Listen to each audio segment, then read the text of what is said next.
কার এরকম ছিল? বলি। বলছেন রাক্ষসদের মধ্যে একজন রাজা ছিলেন, তার নাম হচ্ছে বলি মহারাজ। বলি মহারাজ একবার নর্মদা তটে, খুব ধ্যান দিয়ে শুনুন, বলি মহারাজ নর্মদা তটে ভৃগুকচ্ছ নামক ভৃগু বংশীয় সকল সেই নর্মদা নদীর উত্তর তটে সেই জায়গায় বসে দান যজ্ঞের আয়োজন করলেন। খুব ধ্যান দিয়ে শুনুন। কোন তিথিতে? বলতেন কার্তিক মাসের কৃষ্ণ প্রতিপদ তিথিতে তিনি এক যজ্ঞের আয়োজন করলেন।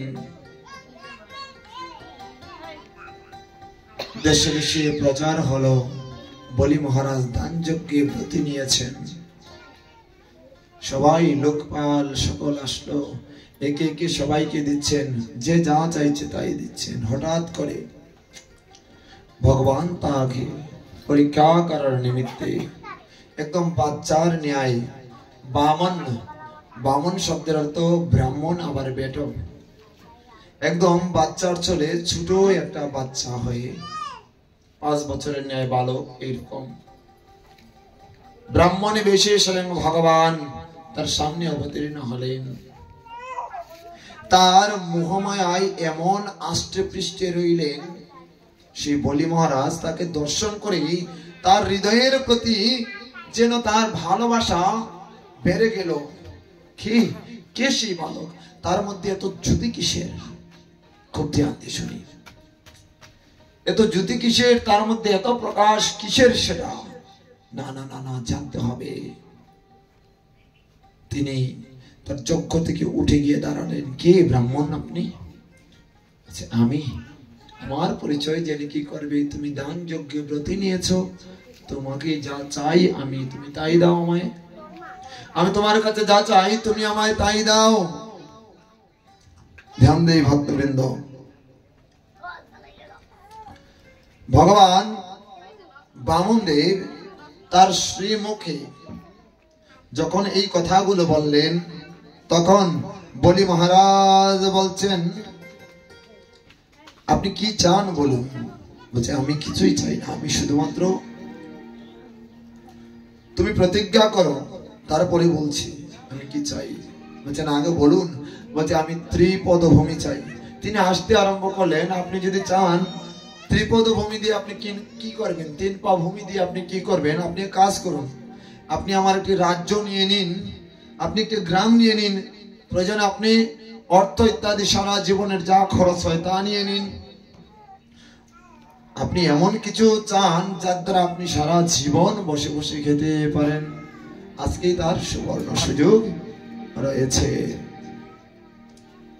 প্রয়োজনে আপনি সুন্দরী রমণী প্রার্থনা করুন, আপনাকে বিবাহ দিয়ে ইত্যাদি আপনি সংসার ইত্যাদি করুন, আপনি আমার রাজ্যেই থেকে যান। বলছেন না না আমি এগুলো চাই না। বামন দেব বলছেন তস্মাৎ তত্ত্ব মহিমিষদ বৃণেয়হম বরদর্শভাৎ পদানি ত্রিণি দত্তেন্দ্র সংমিতানি পদাম। হে রাজন, আমি তোমার দানের অনেক প্রশংসা শুনেছি, বিদায় তোমার কাছে আর কিছুই চাই না। তোমার কাছে শুধুমাত্র আমি গজ রজ কিচ্ছুই চাই না, শুধুমাত্র তোমার কাছে ত্রিপদ ভূমি চাই। তুমি যদি দিতে পারো তাহলে বলো, না তো আমি চলে যাই। তার সেই মুখে এমন অমৃত কথা শুনে শুক্রাচার্যের মনে প্রশ্ন জাগলো, এই ত্রিপদ ভূমি দিয়ে কি হবে? সেই শুক্রাচার্য বললেন আবারও, হে বলি দাঁড়াও তুমি, আমি দেখে নেই সে কে। যোগা বলে দেখতে পাচ্ছেন এই বামন তো আর কেউ নয়, সেই বলি মহারাজের সকল কিছু হরণ করার জন্য তিনি এসেছেন। বলির সকল কিছু হরণ করার জন্য সেই বামন ছোট বাচ্চা এসেছে। তার মধ্যেই পুরো সেই ভগবান শঙ্খ চক্র গদা পদ্মরূপী পদ্মনারায়ণকে দর্শন করলেন শুক্রাচার্য। খুব ধ্যান দিয়ে শুনুন।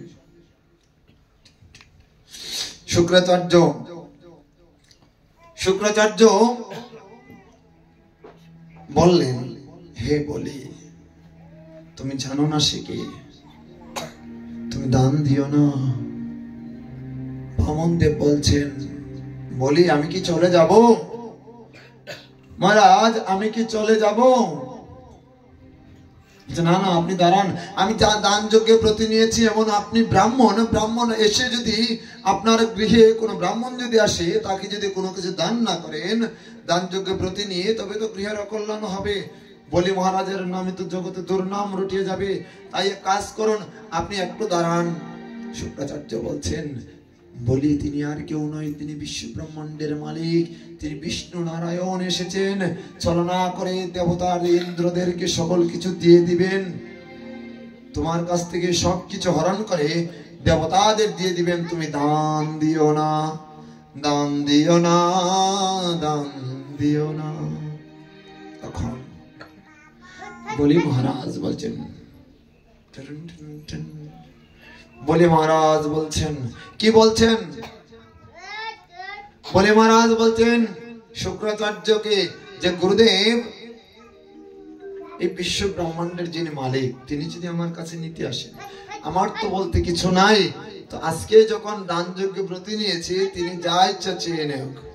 শুক্রাচার্যের বাটে তো আর কিছু থাকবে না। গুরুদেব কিভাবে শিষ্যের অনিষ্ট করে দেখুন। শুক্রাচার্য বলছেন, তুমি দান দিও না। আর বলি মহারাজ বলছে, তাহলে ঠিক আছে, তুমি আচমন করো। কমণ্ডল থেকে জল নাও, আচমন করো, বলো সত্য সত্য ব্রহ্ম সত্য ইতি নাহিয়ান। এই সত্য লঙ্ঘিলে হবে তোমার নরকে প্রয়াণ, এই সত্য লঙ্ঘিলে গাবি হারাইবে তার দুগ্ধ, সুজলা সুফলা শস্য শ্যামলা হারাইবে তার পৃথিবী। এই জগৎ সংসারে সকল কিছু হারিয়ে যাবে। তুমি দান যজ্ঞে ব্রতী নিয়েছ, প্রতিজ্ঞা করো। সাথে সাথে প্রতিজ্ঞা করতে যখন আরম্ভ করেছেন, শুক্রাচার্যের কথা তো আর বুঝতে পারলো না, শুনলই না বলি মহারাজ। তাই বলি মহারাজ যে কমণ্ডল থেকে জল নিবে, সূক্ষ্ম রূপে গিয়ে ওই কমণ্ডলুর নালের মধ্যে গিয়ে শুক্রাচার্য প্রবেশ করলেন। ভগবানের কাছে শলাকা ছিল। ধ্যান দেই, ভগবান তো তার সাথে সবকিছুই তো থাকে, এগুলো তো তিনি জানেন। তিনি কি করেছেন বলছে, হয়তো অনেকদিন ধরে আচমন করা হয় না সেই কমণ্ডল, আপনি কাজ করুন, ওই খরাকা দিয়ে দেখি তো এদিকে নিয়ে আসো। যখন ছেদন দিয়েছেন, তখন শুক্রাচার্য টপাস করে সরিয়েছেন, আবার দিয়েছেন, আবার সরিয়েছেন। শুক্রাচার্য ভিতরে যুদ্ধ চলছে, কিন্তু নারীর ভিতরে যুদ্ধ চলছে। ভগবান আর শুক্রাচার্য ধ্যান দিয়ে সেই বামনদেব আবার দিয়েছেন, আবার শুক্রাচার্য ভাবে সরিয়ে দিয়েছেন। বলি মহারাজ ভাবলেন, হয়তো বা হে বামনদেব, হয়তো অনেকদিন ধরে তো, আর একটু জোরে দিন। যখন বলেছে সাথে সাথে যখন দিয়েছেন, তৎক্ষণাৎই শুক্রাচার্যের একটি চক্ষু কানা হয়ে গেল। মহাজন বললেন, দান যজ্ঞে ব্রতী নিয়েছি, তুমি করেছো মানা, তাই তো তোমায় আমি করে দিলাম কানা। প্রেম সে বলো রাধে রাধে। তাই কি করলেন, যখন কানা করে দিলেন, শুক্রাচার্য বেরিয়ে এসেছেন। হ্যাঁ, তুমি এত ঘটনা ঘটিয়েছে, তুমি গুরুদেবের কথা অবমাননা করেছো, আমি তোমায় অভিশাপ দিচ্ছি, তোমার স্ত্রী ভ্রষ্ট হয়ে যাবে, নষ্ট হয়ে যাবে, তোমার সকল কিছু কেড়ে নেবে। ঠিক আছে। গুরুদেব তার চলে গেল, অন্তর্ধান হয়ে গেল। ওইদিকে কমণ্ডল থেকে জল নিয়েছেন বলি মহারাজ, জল নিয়ে প্রতিজ্ঞা করলেন। এবার বলুন হে বামনদেব, কোন জায়গা থেকে আপনি নিতে চান? সাথে সাথে স্বয়ং ভগবান রাডারের ন্যায় লম্বা হতে আরম্ভ করলেন। লম্বা হতে হতে হতে হতে এমন ভাবে হয়েছে, তার সম্পূর্ণ বডি দ্বারা সম্পূর্ণ পৃথিবী, মস্তক দ্বারা আকাশ, বোম ইত্যাদি ইত্যাদি সকল কিছু একদম তিনি দখল করে নিয়েছেন। একটি চরণ দ্বারা নিচের 7টি লোক একদম মেপে নিলেন, দ্বিতীয় চরণ দ্বারা উপরে 7 লোক মেপে নিলেন। তার মানে পৃথিবীতে আর কিছু নাই, সবকিছু বামনদেবের হয়ে গেছে। এবার বামনদেব বলছেন, আমার তৃতীয় চরণ কোথায় রাখবো?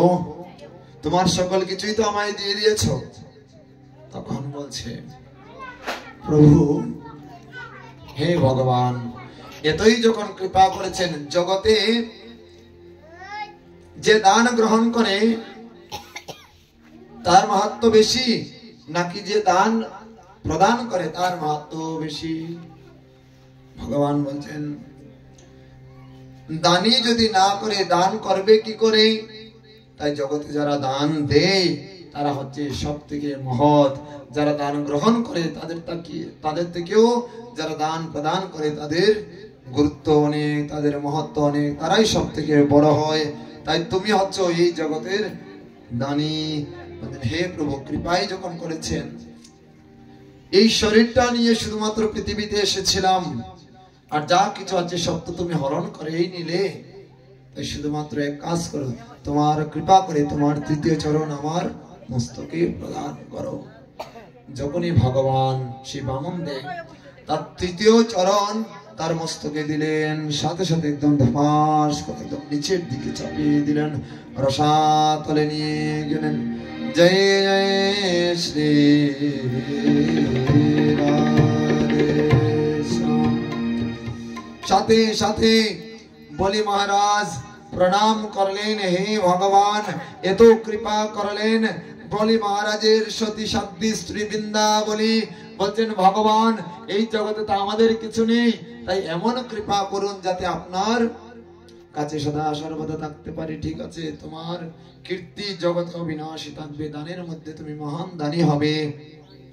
তাই তোমাকে কি করলাম, পরবর্তীতে তুমি ইন্দ্র পদ পাবে। মনে রাখবেন, ইন্দ্র কথাটি কোন বস্তু বা ব্যক্তি নয়। ইন্দ্র মানে হচ্ছে একটা পদ। বলি মহারাজ পরবর্তীতে ইন্দ্রপদ লাভ করবে, এই কথা দিয়ে দিলেন কার কাছে?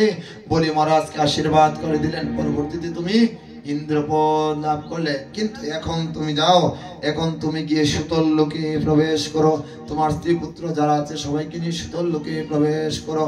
আর ওই জায়গায় স্বয়ং প্রহ্লাদ মহারাজ এসেছেন। কে প্রহ্লাদ মহারাজ? বলছেন বলির দাদা হয় সেই প্রহ্লাদ মহারাজ। প্রহ্লাদ মহারাজ বলছেন, হায় ভগবান তোমার এতই কৃপা, তুমি আমাকে যেরকম কৃপা করেছ আমার নাতিকেও তুমি এরকম কৃপা করেছ। তাই তোমার কাছে আমরা সদা সর্বদাই ঋণী থাকলাম। নেমং বিরিঞ্চি বিরিঞ্চলবতে প্রসাদ ন শ্রীণ সর্ব কিমুতা পরেতে যন্নো স্বসুরানমপি দুর্গপাল বিশ্ববিবন্দতি রবিবন্দতি। আমরা অতিশয় দুর্বল তোমার কাছে হে ভগবান। এই জগতে তুমি হচ্ছ প্রধান, এই জগতে আমাদের বলতে কিছু নেই। তাই বামন রূপী ভগবান বললেন, হে বৎস প্রহ্লাদ তোমারও মঙ্গল হোক, তুমিও সুতল লোকে গমন করো। জয় জয় শ্রী রাধে শ্যাম। এই জগৎ সংসারে যারা বামন দেবের এই কথা শ্রবণ করে তাদের পরম গতি লাভ হয়। বলি রাধে রাধে, বলে রাধা রানী কি জয় জয় শ্রী রাধে শ্যাম। তৎপশ্চাৎ বামন দেবের সেই লীলা শ্রবণ করে ভগবান মৎস্য রূপে কৃপা করেছেন। কাকে? রাজা সত্যব্রতকে মৎস্য রূপে কৃপা করেছেন।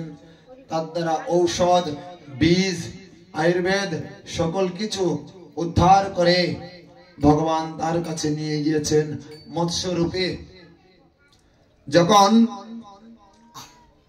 ধ্যান দে রাধে রাধে। একদিন কি হয়েছে, একদিন সেই সত্যব্রত রাজর্ষি কৃতমালা নামক সেই নদীতে গিয়ে যখন জল তর্পণ করছিলেন, তৎক্ষণাৎ তর্পণ করতে গিয়ে হাতের মধ্যে একটি মৎস্য তার ছুটে চলে আসলো। খুব ধ্যান দিই, মৎস্য। এই মৎস্যটা সেই সত্যব্রতের কাছে প্রার্থনা করলে, হে রাজন শুনেছি তুমি অনেক সৌভাগ্যবান, তাই এই যে কৃতমালা নদী রয়েছে এই নদীতে বড় বড় মৎস্য, হাঙ্গর, তিমি ইত্যাদি জ্বালায় আমি থাকতে পারছি না। আমায় কৃপা করে তোমার কাছে নিয়ে যাও। তিনি কমণ্ডলুর মধ্যে প্রথমে ওই মৎস্যটাকে রেখেছেন, একদিন চলে গেল, পরবর্তীতে ওই মৎস্য আবার চিৎকার করে বলছেন, হে রাজন, ধীরে ধীরে আমার শরীর বড় হয়ে গিয়েছে, আমি এখানে থাকতে পারবো না, তুমি এক কাজ করো, আমায় একটা বড় কলসির মধ্যে নিয়ে রাখো। পরবর্তীতে রাজন বড় কলসির মধ্যে নিয়ে রাখেন। ওই মৎস্য আবার সেই সত্যব্রতকে বলছেন, হে সত্যব্রত মহারাজ, আমি কলসির মধ্যে আমি থাকতে পারছি না, তুমি এক কাজ করো, আমাকে বড় একটা সরোবরে নিয়ে যাও। যখন সরোবর খনন করলেন রাজার রাজ্যের মধ্যে, সরোবর খনন করে পুকুর খনন করে রেখেছেন, পরদিন গিয়ে দেখছেন জোরে জোরে বলছেন, রাজন, আমার এখানে বড় কষ্ট হচ্ছে, তুমি আমায় নদীতে নিয়ে যাও। তখন সত্যব্রত তাকে কোথায় নিয়ে গেলেন? নদীতে নিয়ে গেলেন। নদীতে নিয়ে যাওয়ার পরে ফিরে আসতে না আসতে তার শরীর যেন রাধারের ন্যায় বড় হতে লাগলো। সেই মৎস্যের শরীর ধীরে ধীরে বড় হচ্ছে, বড় হচ্ছে। সেই সফরি মৎস্য ধীরে ধীরে বড় হতে হতে তখন রাজনের কাছে প্রার্থনা করলেন, হে রাজন, তুমি এক কাজ করো, আমায় বড়, তার থেকে বড় একটি স্থানে নিয়ে যাও।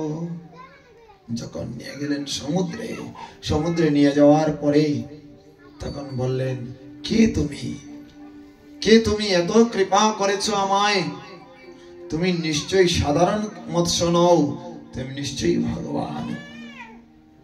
তখন ভগবান শঙ্খ চক্র গদা পদ্মরূপী সেই মৎস্য অবতার নামে এই জগতে প্রসিদ্ধ হলো। স্বয়ং মৎস্য অবতার গ্রহণ করে সাথে সাথে তাকে দর্শন দিলেন। জয় জয় শ্রী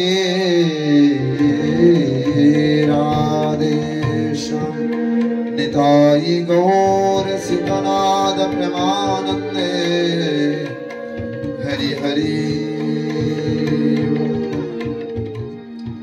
তৎপশ্চাৎ পরীক্ষিত মহারাজ জানতে চাইলেন, এই জগৎ সংসারে, শ্রী সুখদেব গোস্বামী পাদ বলছেন, এই জগৎ সংসারে পরীক্ষিত মহারাজকে বলছেন, এই জগৎ সংসারে কেউ যদি ভগবানকে অর্চনা করে, বন্দনা করে, এভাবে সত্যভদ্রকে যেরকম কৃপা করেছেন, এরকম আরো অনেক অনেক মনীষী রয়েছেন।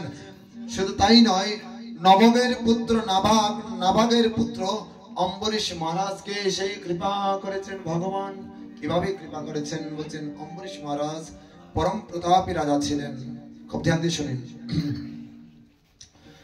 তিনি তার পতিব্রতা একজন সতী প্রতিব্রতার সাথে তিনি ঘর সংসার করছেন। এক সময়কার কথা, একবার তিনি দ্বাদশী তিথিতে, অর্থাৎ দ্বাদশী তিথিতে কার্তিক মাসে তিনি একাদশী ব্রত করলেন। তারপর দ্বাদশী তিথি যখন আসলো, তার হৃদয়ে বাসনা জাগলো, কোন বৈষ্ণব যদি আজকে আমার ঘরে একটু প্রসাদ পেত তাহলে বড়ই আমি ধন্য হতাম। ধ্যান দেই, মহারাজ অম্বরীশ এমন একজন রাজা যিনি চাকর বাকর নয়। আমরা কি করি, আমাদের ঘরের মধ্যে যদি মেয়ে থাকে 10টা বা 5টা, আমরা তাদেরকে বলে, আজকে তুই ঠাকুরকে দে, আজকে তুই ঠাকুরের সেবা কর, আজকে তুই কর, ঠেলা ঠেলি, ধাক্কা ধাক্কি ইত্যাদি শুরু হয়ে যায় না ঠাকুর সেবায়। নিজের সেবায় তো হয় না, এটা তো আমরা আগে করি, তাই না? বৈষ্ণবরা প্রসাদ পাওয়ার আগে আমরা সেরে নিই আমাদের কার্য। এতে কি হয়, মঙ্গল নাকি এর বিরুদ্ধ হয়, অমঙ্গল হয়, মনে রাখতে হবে। বাড়িতে যদি বৈষ্ণবগণ থাকে, সেই ক্ষেত্রে যদি তাকে না দিয়ে খাওয়া হয় তবে অমঙ্গলই আর অমঙ্গল হয়। প্রেম সে বলো রাধে রাধে, জোর সে বলো রাধে রাধে। অম্বরীশ মহারাজ নিজ হস্তে ভগবানকে শৃঙ্গার করতেন, তার বাসন কুসন নিজেই মাজতেন। দুটি কর্ণ ভগবানের কথা শ্রবণ করত, তার দুটি অষ্ট ঠোঁট শুধু ভগবত কথাই আস্বাদন করত, তার দুটি হস্ত দ্বারা ভগবানকে শৃঙ্গার ইত্যাদি করত, দুটি চক্ষু দ্বারা ভগবানের উপমাধুর্য দর্শন করত। এমনকি তার নাসিকা দ্বারা ভগবানের তুলসী পত্রের চরণ পদ্মের তুলসী পত্রের সেই ঘ্রাণ আস্বাদন করতেন। এরকম চলছে। একদিন মহামুনি দুর্বাসা এই অম্বরীশের রাজ্যের পাশ দিয়ে যাচ্ছেন। হঠাৎ করে মনে মনে ভাবলেন, চলে আজকে সবাই মিলে গিয়ে মহারাজের কাছে গিয়ে সেই জায়গায় গিয়ে আজকে ভুরি ভোজন করি, প্রসাদ ইত্যাদি পাবো। চলে গেলেন। এবার তো যখন দেখেছেন অম্বরীশ মহারাজ দুর্বাসা মুনিকে দেখেই তো বড় কি হয়েছেন, খুশি হয়েছেন, বড়ই খুশি হয়েছেন অম্বরীশ মহারাজকে। অম্বরীশ মহারাজ দুর্বাসা মুনিকে দেখে খুব ধ্যান দিয়ে শুনুন, বলছেন, হে রাজন, কৃপা করে আমাদেরকে একটু প্রসাদ আস্বাদন করান, আজকে দ্বাদশী তো পালন করা হয়নি। ঠিক আছে, স্নান ইত্যাদি করে আসুন। দ্বাদশীর আর অর্ধ মুহূর্ত কাল বাকি আছে, অর্থাৎ পালনের আর অর্ধ মুহূর্ত কাল বাকি আছে। কিন্তু দুর্বাসা মুনি স্নানে এমন ভাবে গেলেন, আসতেই যেন ভুলে গেলেন। ধীরে ধীরে ধীরে ধীরে তিনি কি করলেন, আসতে আরম্ভ করলেন। তৎপশ্চাৎ সেই দুর্বাসা মুনির এহেন দেরি দেখে, খুব ধ্যান দিয়ে শুনুন, অম্বরীশ মহারাজ নির্জলা ব্রত করতেন, তো একাদশী নির্জলা ব্রত করতেন, জল পর্যন্ত খেতেন না। অথচ আমরা তো একাদশীর দিনে একদম থাল সাজিয়ে পান্ডার মতো খাই। যিনি নির্জলা ব্রত করেন তিনি শুধুমাত্র জল যদি গ্রহণ করে তার পারণ হয়ে যায়। শাস্ত্রে কি বলছেন, একাদশী কার কার করা উচিত? 8 থেকে 80 বৎসর বয়স পর্যন্ত একাদশী বাধ্যতামূলক। কোন জীব যদি, কোন মানব যদি একাদশীর দিনে অন্ন ভক্ষণ করে, জমালয়ে গিয়ে যমরাজ তাদেরকে টেনে হেসড়ে নিয়ে যায়, তীক্ষ্ণ ধারালো লোহাস্ত্র তাদের মুখের মধ্যে দিয়ে একদম পেটের ভিতরে প্রবেশ করান। প্রেম সে বলো। শুধু তাই নয়, বলতেন যে ব্যক্তি একাদশীর দিনে ভোজন করে, একাদশীর দিনে ভোজন করে, তারা সদা সর্বদা নরকে বিরাজ থাকে। প্রেম সে বলো। সদা সর্বদা নরকে বিরাজ থাকে। শুধু তাই নয়, মাতা পার্বতীকে শিবজি মহারাজ বলছেন পদ্ম পুরাণে, বলছেন, শুনো হে পার্বতী, যদি একাদশীর দিনে অর্থাৎ কোন স্ত্রী জাতি চতুর্বর্ণ যে কোনো সম্প্রদায় কয়টি? 4টা। কি? এই সম্প্রদায় যে কোন আশ্রমের যে কেউ যদি ভোজন করে, তবে সে তৎক্ষণাৎ নরকে প্রলয়কাল পর্যন্ত পচমান হইতে হয়। প্রেম সে বলো। কি বুঝলেন সেটা? স্ত্রী জাতি, স্ত্রী সকল বলা হয়েছে।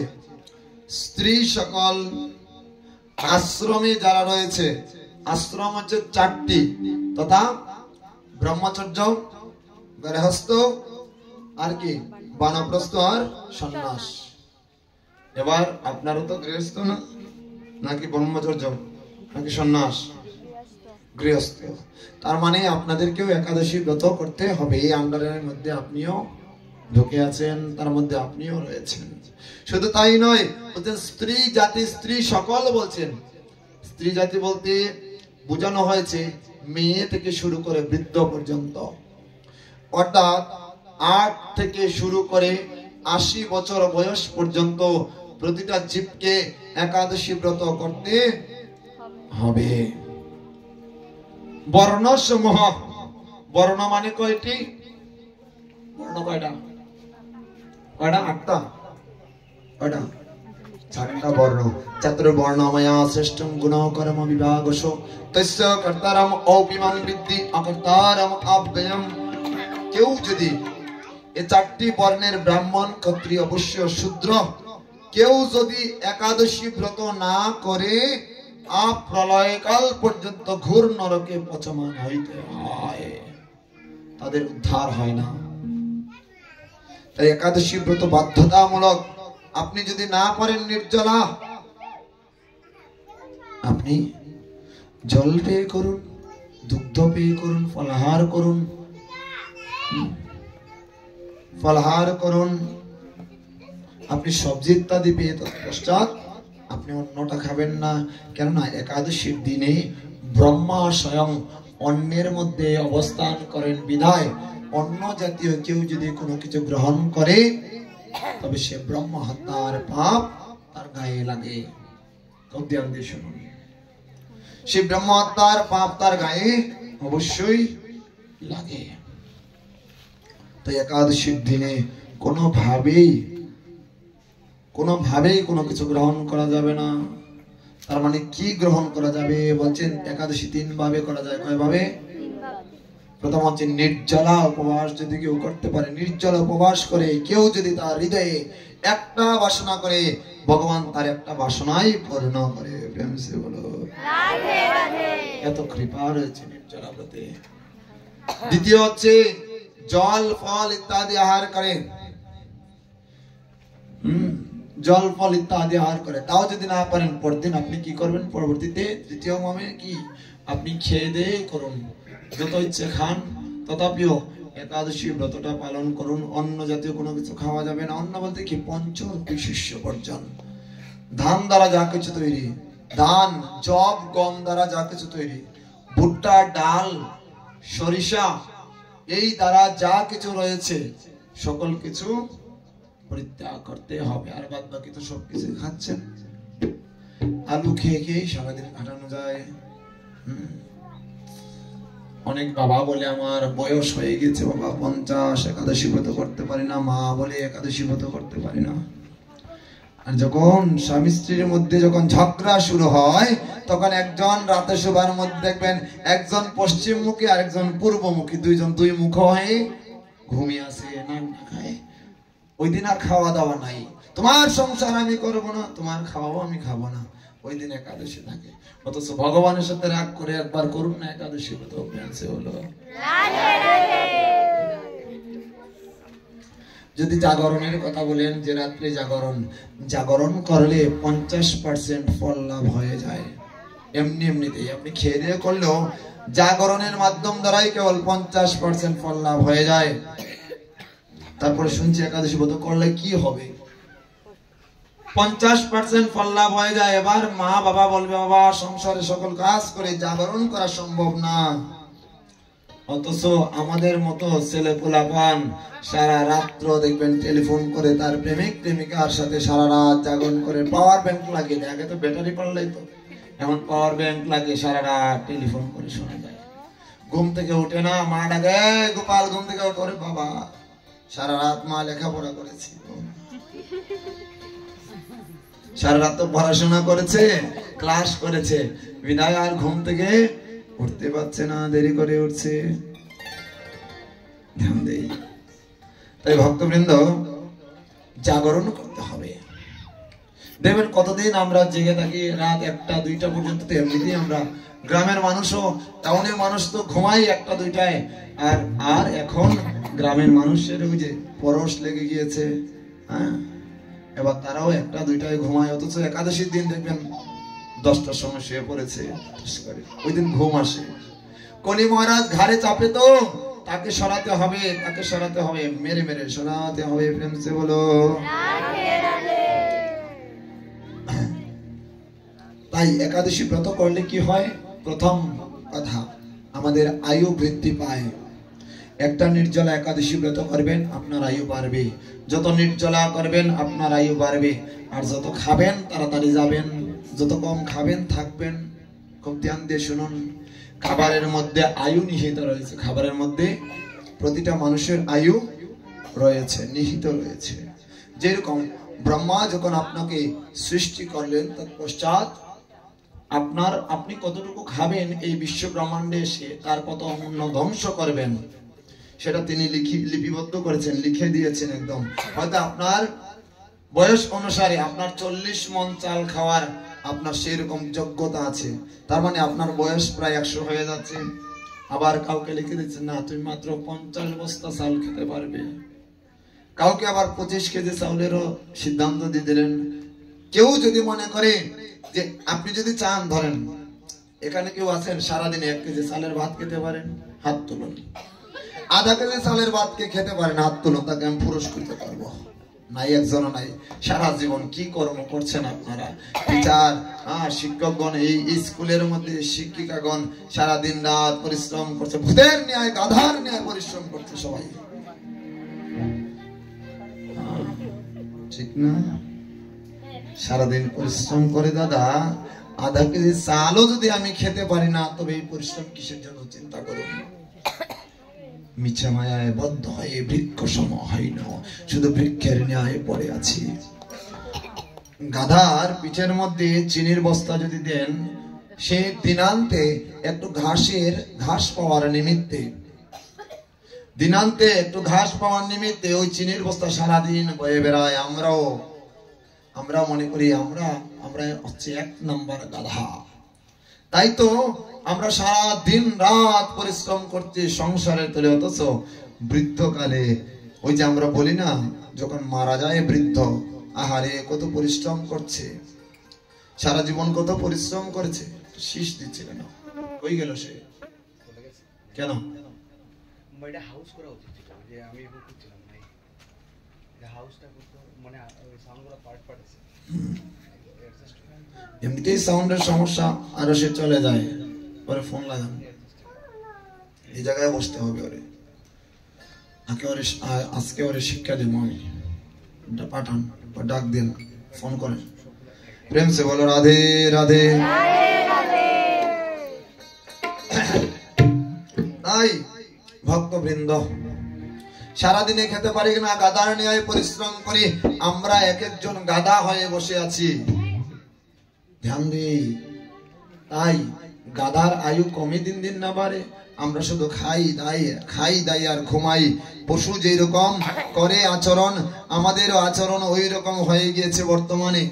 ধ্যান দিয়ে শুনুন, পশু যেরকম আহার নিদ্রা ভয় মৈথুন রয়েছে, আমাদেরও রয়েছে কি আচরণ, তবে আমরা মানুষ হতে পারি নাই, বিদায় হেন অবস্থা। আজকে নিজের আয়ু নিজের কাছে আমরা বাড়াতে পারবো চাইলে, আসন প্রাণায়ামের দ্বারা শ্বাসকে কন্ট্রোল করে নিজের আয়ু বাড়ানো যায়।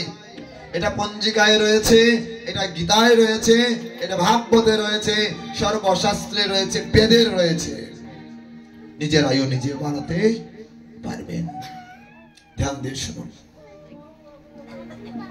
তাই একাদশী ব্রত করলে আমাদের দেহের ওজন কমে না, দেহের ওজন কমে না, কার ওজন কমে জানেন?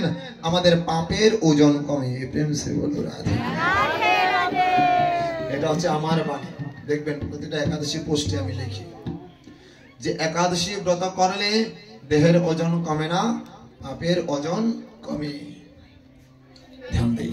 তাই ভক্তবৃন্দ একাদশী ব্রত পারবেন। অম্বরীশ মহারাজ নির্জলা ব্রত করতেন, তৎক্ষণাৎ জল পান করার নিমিত্ত যখন নিয়েছেন, জল হাতে নিয়েছেন, 1 গণ্ডূষ জল, খুব ধ্যান দিয়ে শুনুন, 1 গণ্ডূষ জল শুধুমাত্র হাতে নিয়েছেন, নিয়ে শুধুমাত্র তিনি নির্জলা ছিলেন। কেননা বাড়িতে বৈষ্ণবগণ, তাও দুর্বাসার ন্যায় ক্রোধী এইরকম মুনি এসেছে, তাকে না দিয়ে যদি আমরা অন্ন ইত্যাদি খাই, তবে তো কি হবে? অভিসম্পাদ যে কোনো সময় ধ্বংস করে দিতে পারে, তাই তো? তাই কি করলেন? অম্বরীশ মহারাজ জল পেয়ে পালন করে নিলেন। তৎপশ্চাৎ দুর্বাসা মুনি দৌড়ে চলেছে। কি হয়েছে?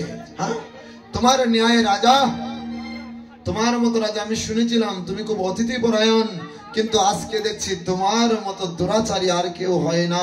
তুমি শুনেছি ভগবানের ভক্ত, এই বুঝি ভক্তের পরিচয়? বাড়িতে অতিথি রেখে আমার ন্যায় ক্রোধী তুমি, সেই বৈষ্ণবকে রেখে, সেই মুনিকে রেখে তুমি ভক্ষণ করেছ, পারণ সেরে নিলে। আমায় ক্ষমা করুন, পারণের মুহূর্ত চলে যাচ্ছে, বিদায় আমি শুধুমাত্র জল পেয়েছি। জল পেলে তো অপরাধ হয় না, জল পেলে তো ব্রত নষ্ট হয় না। তাই কৃপা করে আমার অপরাধ দেবেন না। তৎক্ষণাৎ সেই দুর্বাসা মুনি তার জটা ছিঁড়ে একটি কৃত্যা নামক অসুরকে সৃষ্টি করেছেন। সেই দৈত্যের ন্যায় বলবান সেই দত্তকে আদেশ করলেন, যাও তুমি অম্বরীশের সকল কিছু চূর্ণ বিচূর্ণ করে দিয়ে আসো। তৎপশ্চাৎ যখন ধ্বংস করা শুরু করছে, ভগবান তো আর টিকে থাকতে পারে না। কোন কৃষ্ণ ভক্তকে যদি কেউ কখনো কষ্ট দেয়, কোন অসুর কষ্ট দেয়, এই জগৎ সংসারে ভক্তকে, কৃষ্ণ ভক্তকে কেউ যদি কষ্ট দিয়ে থাকে, তবে মনে রাখবেন তার কখনো কল্যাণ তো হবেই না, তার অনিষ্ট অনিবার্য। তাই ভগবান স্বয়ং সূর্য নারায়ণ, স্বয়ং ভগবান বিষ্ণু তার চক্রকে পাঠিয়েছেন, যাও চক্র গিয়ে কৃত্যাকে একদম চূর্ণ বিচূর্ণ করে দাও, তার দুর্বাসাকে একদম ধপাস করে দিয়ে আসো। যখন দেখেছে আকাশ বাতাস যেন কম্পিত হতে লাগলো, সম্পূর্ণ পৃথিবী যেন কম্পিত হতে লাগলো, দেবতারাও ঠিক থাকতে পারলেন না। কি হয়েছে, কি হয়েছে, কি হয়েছে? তৎপশ্চাৎ দেখছেন সুদর্শন চক্র এসেই কৃত্যা নামক অসুরটাকে খণ্ড বিখণ্ড করে দিয়েছেন, খণ্ড বিখণ্ড করে দিয়েছেন। দুর্বাসা মুনি ওই চক্রকে দেখে যখন দেখেছেন, সাথে সাথে দেখছেন ওই চক্রটা দুর্বাসার দিকেও আসছে। দুর্বাসার দিকে আসতেই দুর্বাসা মুনি পালালেন, একদম দৌড়াইতে দৌড়াইতে দৌড়াইতে দৌড়াইতে একদম জঙ্গলের ভিতর দিয়ে যায়। পিছন দিকে চাই দেখেন চক্র তো চলে আসতেছে, দৌড়াতে দৌড়াতে চলে গেলেন ব্রহ্মার কাছে। হে ব্রহ্মাজি, ব্রহ্মলোকে ব্রহ্মাজি, বাঁচাও বাঁচাও বাঁচাও। কি হয়েছে? আমি অভিসম্পাত করেছিলাম কৃত্যা নামক অসুর দ্বারা ওই অম্বরীশ মহারাজকে কি করেছি, মারতে চেয়েছিলাম, কিন্তু ভগবান স্বয়ং বিষ্ণু কি পাঠিয়েছেন, চক্র পাঠিয়েছেন আমাকে হত্যা করার জন্য।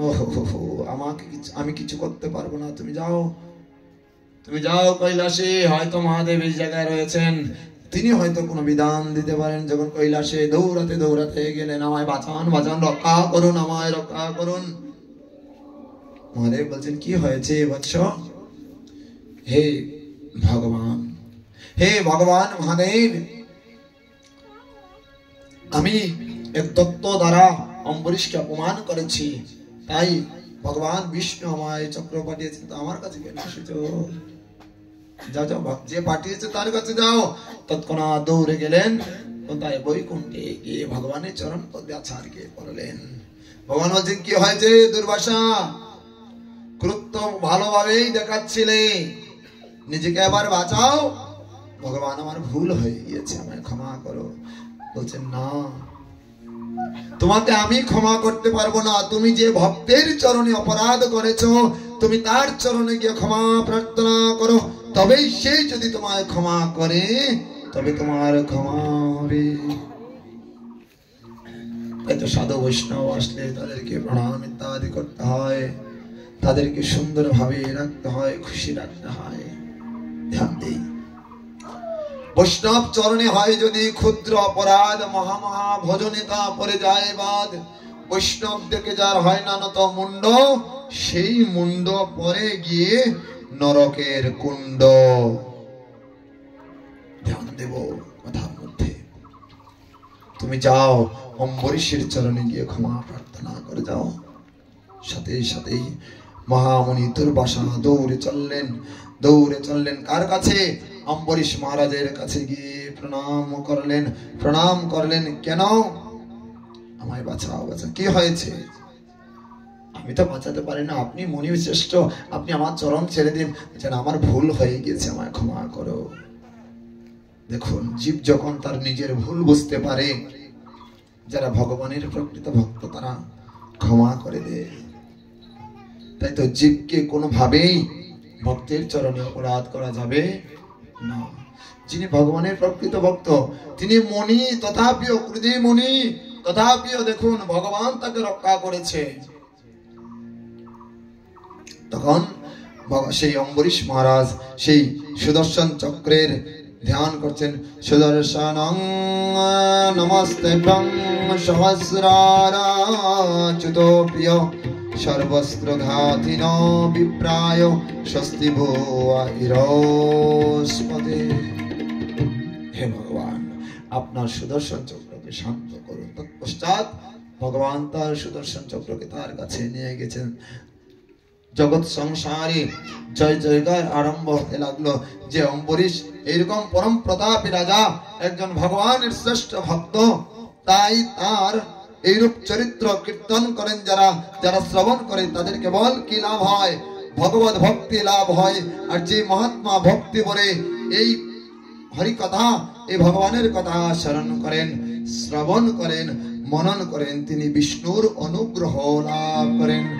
জয় জয় শ্রী রাধে কৃষ্ণ।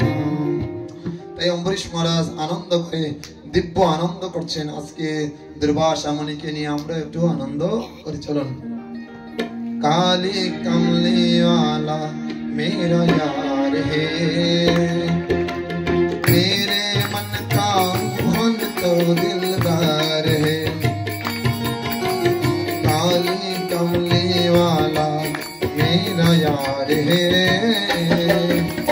मेरे मन का मोहन तो दिलदार है।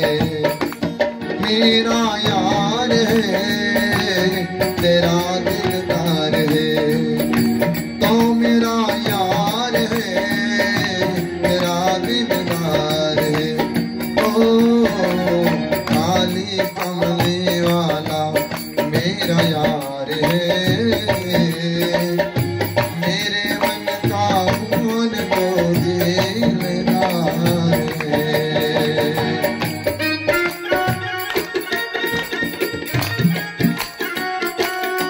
प्रेम से सबाई हाथ डाली।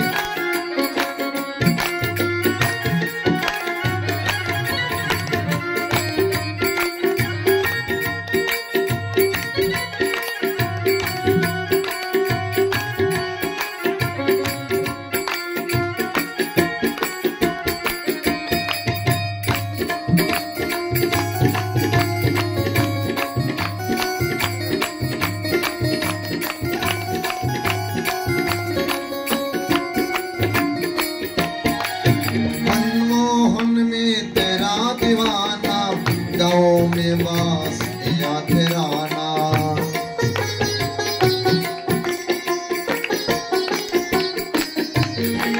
मनमोहन में तेरा दीवाना, गाँव में बास या तेराना।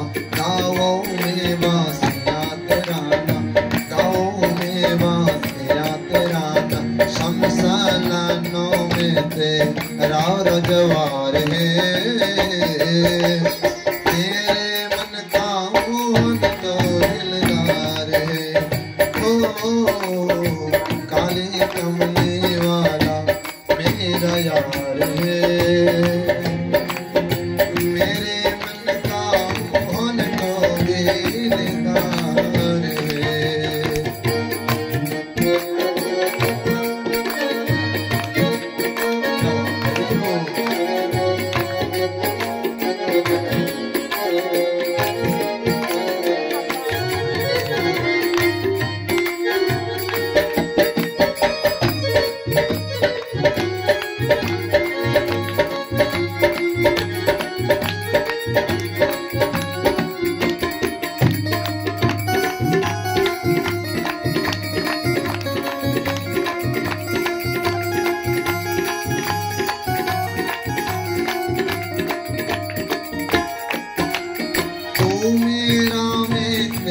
प्यारे जीवन तेरा सहारे।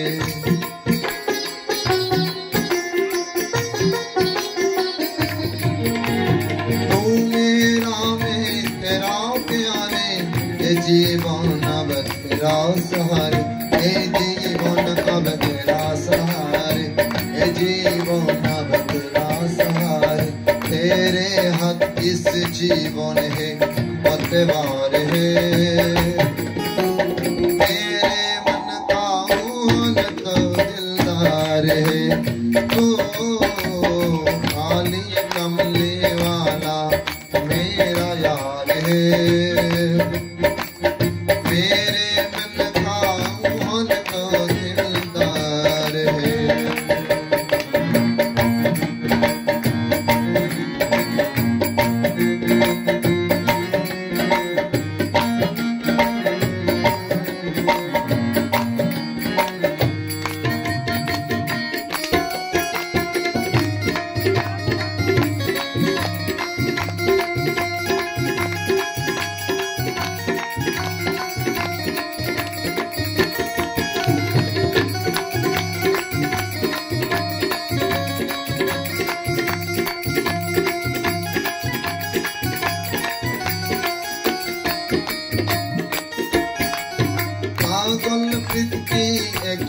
प्यासा दर्द दिल दर्द रस प्यासा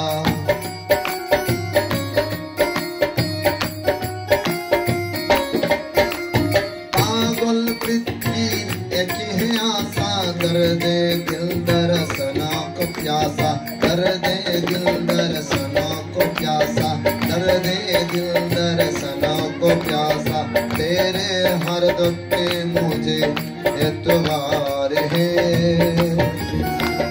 मेरे मन का मोहन तो दिलदार है ओ काली कमली वाला मेरा यार है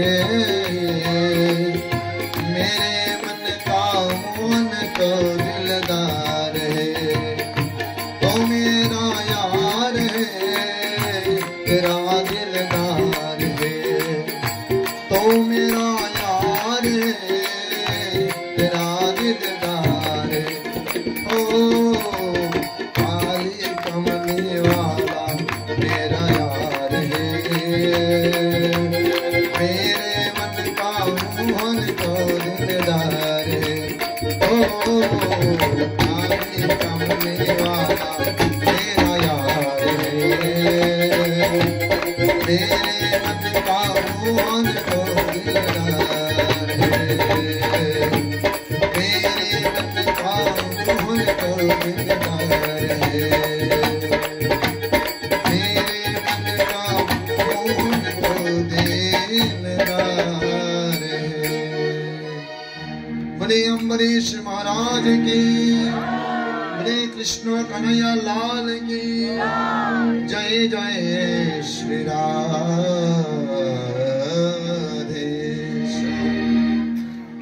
শিলসুতা গোস্বামী পাদ শিলসুতা গোস্বামী পাদ বললেন এই জগৎ সংসারে অন্যতর শ্রী সুখদেব গোস্বামী পাদ কি করলেন তৎপশ্চাৎ সুত গোস্বামী পাদ প্রবচন করতেন আর সুখ গোস্বামী পাদ সেটা আস্বাদন করে আবার পরীক্ষিত মহারাজকে দিচ্ছেন কেননা বলছেন সগর এসে সগর মহারাজা ও ভগীরথের একটি কাহিনী রয়েছে যে ভগীরথ এই জগৎ সংসারে গঙ্গাকে আনয়ন করেছিলেন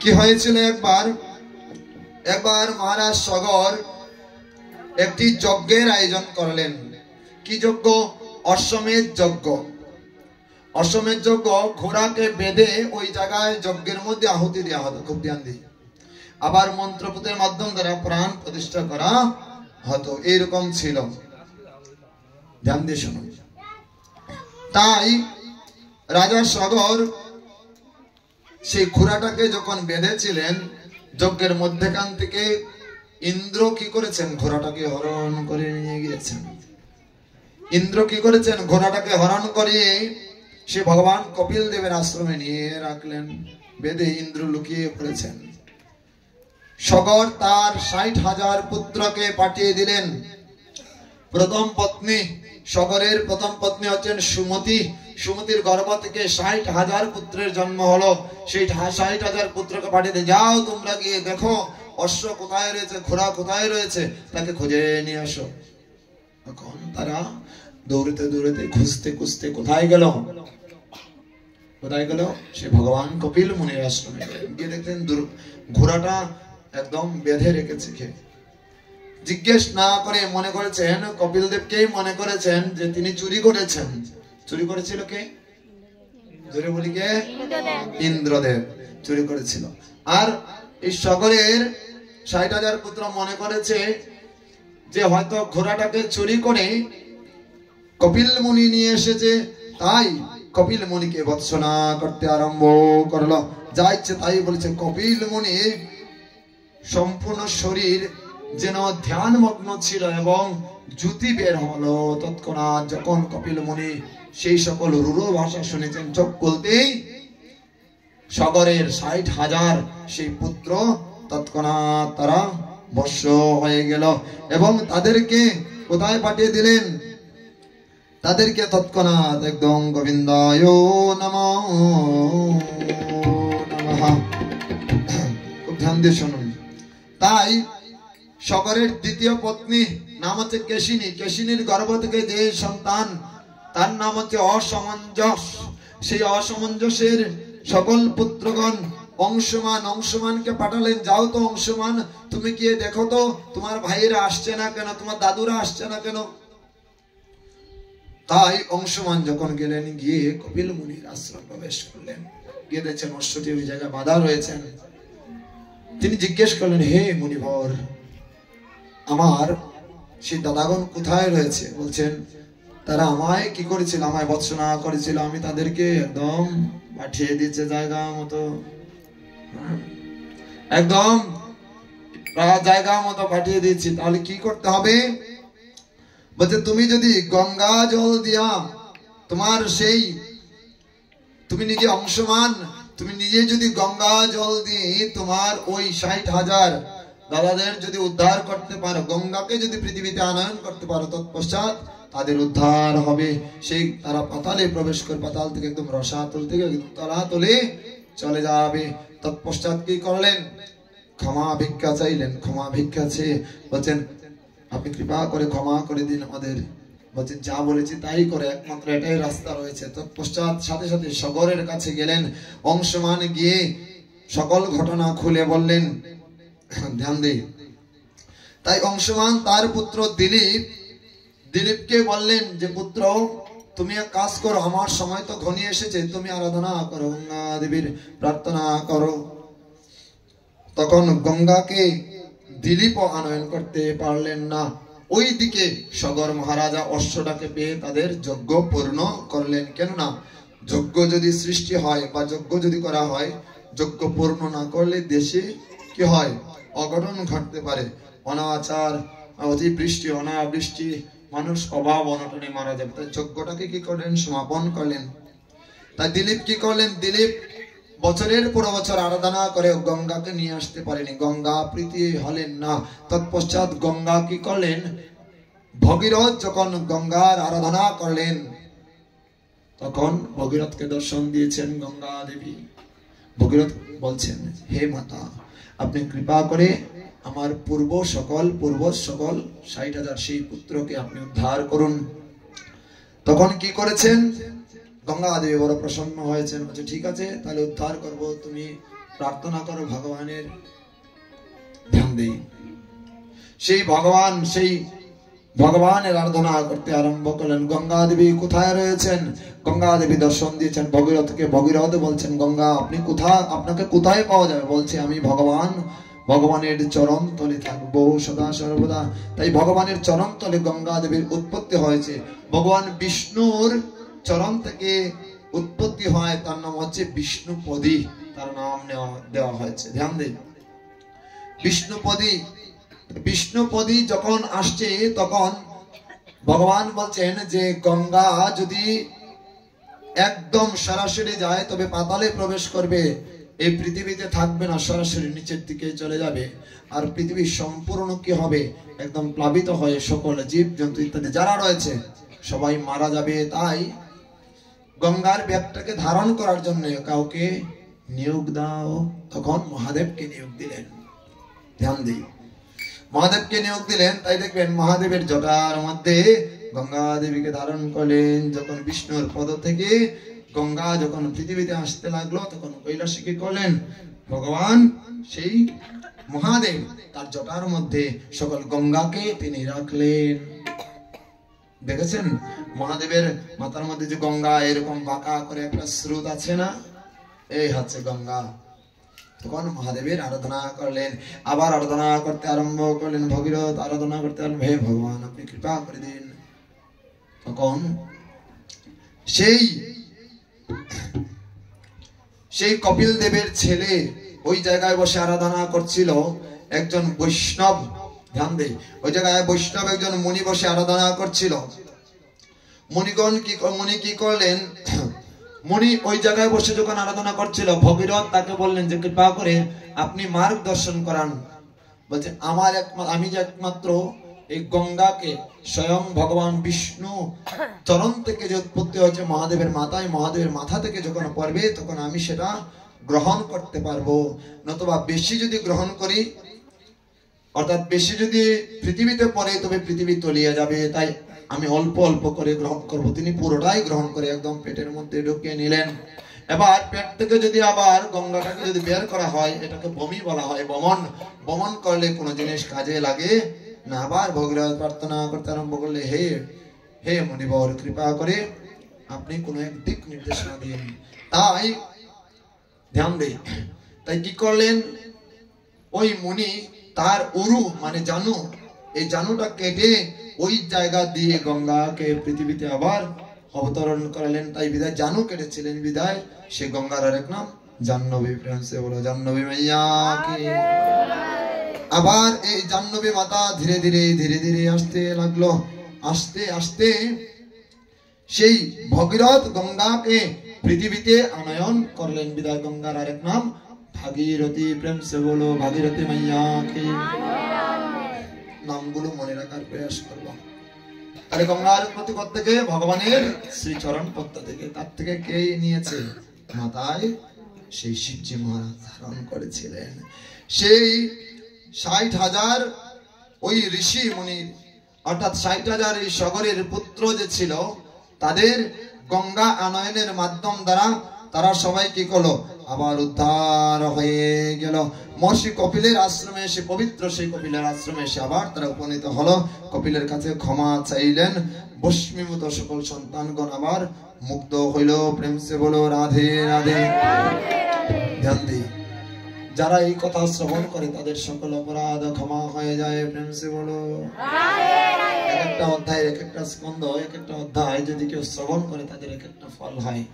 তৎপশ্চাৎ সেই ভগীরথের পুত্র সেই সুখদেব গোস্বামী পাদের কাছে পরীক্ষিত মহারাজ জানতে চাইলেন, তাহলে এরপরে ভগীরথের কোন পুত্র হয়েছে? বলছে হ্যাঁ, ভগীরথের পুত্র হয়েছে, তার নাম খটবাঙ্গ। খুব ধ্যান দিয়ে শুনুন, ভগীরথের একটি পুত্র হয়েছে, তার নাম খটবাঙ্গ। হে ভগবান, হে সুখদেব গোস্বামী পাদ, আমি সেই চরিত্র শ্রবণ করতে চাই। বলতে খুব সূক্ষ্মরূপে সেই খটবাঙ্গের চরিত্র শ্রবণ করানোর পরে বলছেন, হে ভগবান, আমি শুনেছি জগতে দুইটি বংশ রয়েছে, একটি হচ্ছে চন্দ্র বংশ আর একটি হচ্ছে সূর্য বংশ। প্রথমে আমায় সূর্য বংশ শ্রবণ করান। আচ্ছা ঠিক আছে, তাহলে তুমি শ্রবণ করো। সেই ভগীরথের পুত্রের নাম হচ্ছে খটবাঙ্গ। ধ্যান দেই, খটবাঙ্গের পুত্রের নাম হচ্ছে দীর্ঘবাহু, দীর্ঘবাহু পুত্রের নাম হচ্ছে রঘু, রঘুর পুত্রের নাম হচ্ছে অজ, অজর পুত্রের নাম হচ্ছে দশরথ। দশরথের 3 রানী, অহল্যা কি, কৌশল্যা, কৈকেয়ী এবং সুমিত্রা। কৌশল্যা, কৈকেয়ী, সুমিত্রা। কৌশল্যা বড় না ছোট? বড় রানী কৈকেয়ী, আর সুমিত্রা একদম ছোট রানী। তাদের 3 জনের কোনো সন্তান হচ্ছে না।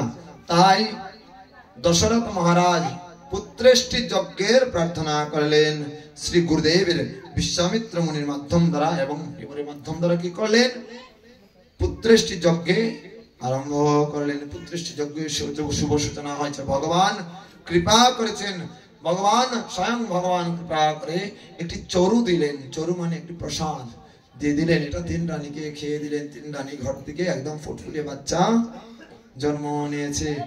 বড় রানী ঘর থেকে কে, আর কে, শত্রুঘ্ন।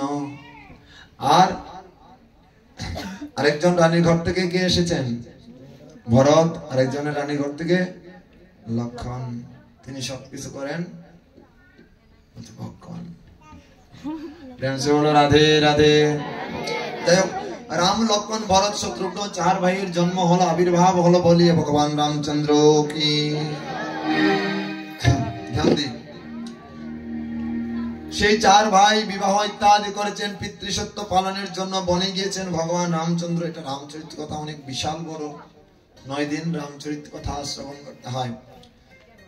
তাদের সেই সুমিত্রার থেকে 2টি পুত্রের জন্ম হলো। আবার গুরু বশিষ্ঠ তাদের